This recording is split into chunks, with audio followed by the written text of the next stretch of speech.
So we're going to talk a little about training for people who are 40 plus. So, I'm nearly 46, and the biggest thing that I've noticed from my 20s and my 30s is recovery.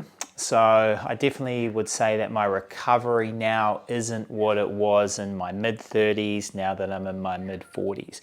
Now I'm actually probably stronger and fitter than I was in my 30s.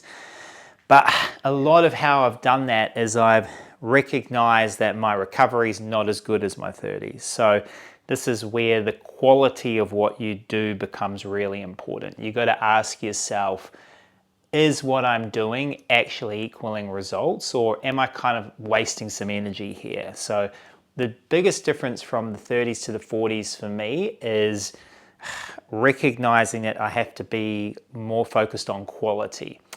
Also, my 40s, you notice the mobility. So, I've been teaching yoga now for about 10 years, and I can see that my mobility wasn't, it's the same as it was actually in my mid 30s, but I can see that it's kind of harder to stay there.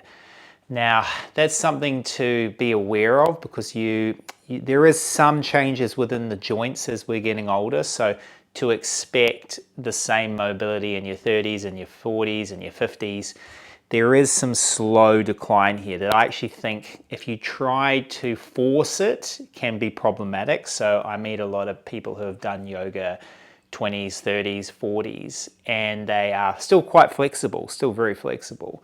But there's starting to be some problems in the body just because the joints are getting a little bit unstable. They haven't focused on the strength component. So this is where your 40s, for me, resistance training became more important in my 40s than in my 30s. Like I did a lot of body weight exercises, they were great. I did a lot of yoga, it was great. And I still do the yoga and I still do some body weight exercises. But I found that because the strength is coming down in our 40s, it's becoming quite noticeable, and the body fat wants to come up because of metabolic changes.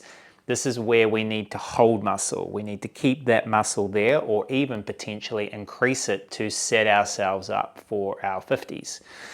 So that's kind of been where I've moved into, I suppose, is that I am sort of now a little bit more focused on the resistance, maintaining the flexibility, and then we also have to look at sort of the metabolic aspects of what we're eating, the quality of what we're eating. Do we need to eat as much as we used to eat?